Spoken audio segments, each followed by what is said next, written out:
Good afternoon mga idol. Kumusta po tayong lahat? For today's video po ay magre-repair po tayo ng ating sopa and mag-upholstery po. Papalitan po natin ng cover ang ating pong sopa na luma. At sana panoorin niyo po ito at magkaroon kayo ng idea kung paano gawin sa napakasimpleng pamamaraan at napakabilis po na gawin. Sana may matutunan po kayo at may ma-share ako na magandang idea sa pamamagitan lamang po ng isang tools na gagamitin ko, which is yun pong tacker. Tila lang po ang gagamitin ko, hindi po leader. Tila po. Yun po, sundan niyo po ang aking videos at panoorin niyo po hanggang matapos para magkaroon po kayo ng idea. Okay po, let's go! Ayan guys, simulan na po natin ang pagpalit ng cover nitong aking sopa. At inyo pong tingnan isa-isa para matandaan po ninyo. At ang mga tila po na aking gagamitin ay natabas ko na. At ito po ay naka-assign na sa bawat area ng sopa na aking kakabitan para mas madali po itong maikabit sa pamamagitan po ng tacker. Ayan, so sisiksik ko lang ito sa kanya-kanya nilang paglalagyan. Saka ko na susunod-sunod sa pag-tacker dito para mas mabilis. Ganyan lang po ang technique para mas mabilis. Bago ka magsimula, tabasin mo na ang lahat ng mga tila na ilalagay sa bawat lugar ng sopa. Ayun, para isang salpakan lang at sunod-sunod na ang pag-tacker dito. Yun po ang technique para mas mabilis, hindi siya pa putol-putol sa pagkabit. Isang tabasan lang at isang tacker lang na pasada. Pagkatapos nun, okay na. Kumbaga, napakadali lang na gawin at simple lang po. Kahit sino kayang-kayang gawin ito, kahit walang alam. Ako po, wala naman akong idea kung paano gawin ito. Pinag-aralan ko lang kung paano. Kasi yung luma na cover nito ay pinag-aralan ko nung tanggalin ko siya. Pinag-aralan ko kung paano ang pagkabit nila at anong ginamit nila. Yun po, nakita ko tacker lang ang ginamit at tinabas lang nila bawat area ng sopa na aakma sa size na hindi siya kakapusin. Yun po, mas maganda na nasukat nyo bago nyo ito tabasin para hindi kakapusin, hindi kapos yung pagkakating mo or sobrang haba naman, sayang sa tila. Kaya ito, saktuhan po itong mga ginawa ko. At simple-simple lang, yan lang. Sinisiksik ko lang po bawat isa. Then, pagkatapos kong isiksik lahat ito, saka ko na lang siya itataker. Ganyan lang po ka-simple. At kayang-kaya talagang sundan kahit walang alam sa paggawa ng cover ng sopa. Pag may mga luma po kayong sopa, gawin nyo lang itong gantong style. Meron na kayong bagong sopa. Bibili lang kayo ng tela or yung leather. Sa mga maraming napagbibilan yan, bumili ako sa Marikina. Kasi ang dami sa Marikina. Sa inyong lugar, kung saan man kayo naroon, maghanap lang kayo mga tindahan ng mga tela. Yan, makakakita na kayo ng mga gamit para sa sopa. Depende sa gagamitin nyo. Meron namang ginagamit na mga pako, yung design na pako na para hindi na gumamit ng tacker. Pako ang ginagamit naman. Yung pinaka-design na niya, yung pako, yung malalaki ang ulo na nakalitaw. Ayun po, kala mo parang mga botones. Ayun po yun. Ngayon, naisiksik ko na yung iba. Yung sa pinakaupuan na lang ang hindi ko pa nalalagyan. Kaya nakikita mo itong foam na nakalitaw pa. Inaayos ko itong aking tacker. At yan, sisimulan ko dito sa sandalan. Sa gilid lang. Adjust nyo lang yung tela na hindi siya makita na pangit siya. Parang nakatahi na rin siya pag itinak mo. Pwede rin gamitan yan yung sinasabi kong pako. May malaki ang ulo na parang pinaka-design na rin.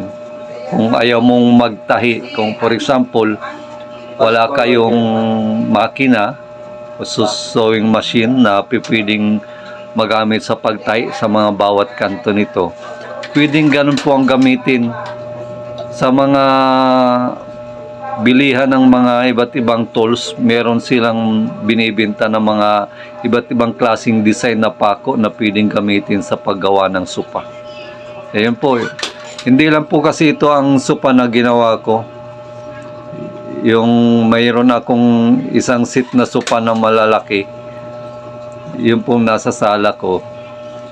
Yun po yung ginagamit namin sa ngayon. Ako rin ang pero leather po ang ginawa kong cover dito, hindi po tela.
Ito na guys, at nagawa ko na.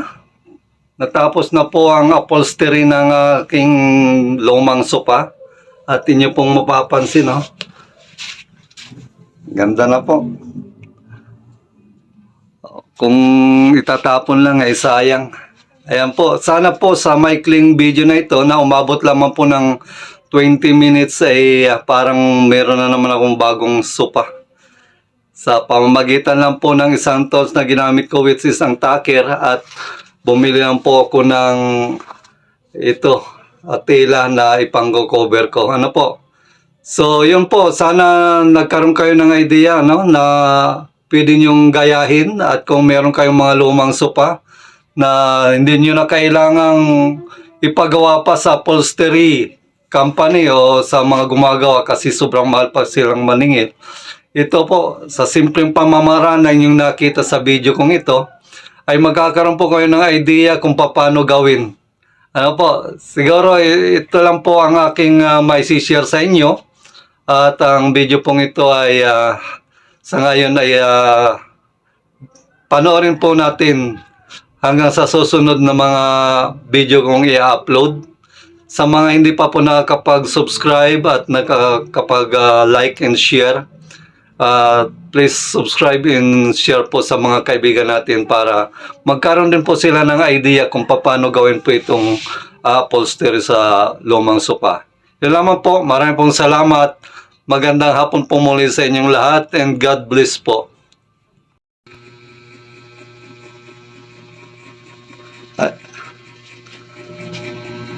Ayan, ito pa guys ang ilan sa mga finished product po ng upholstery ko dito sa aking bahay. Ako na lang po ang gumawa niyan. And ito. Yan. Yan ang style naman niya. Leather po ang ginamit ko dyan. Itim sa puti. Combination po ng itim at puti. Yan. Kaya lang sobrang laki nito. Kaya kung maliit ang sala mo, ay hindi pwedeng ganito kalalaki. Ayan po. Okay, sana matutunan nyo rin ang paggawa po ng sopa na luma na gusto nyong baguhin at i-upholstery sa simpleng pamamaraan.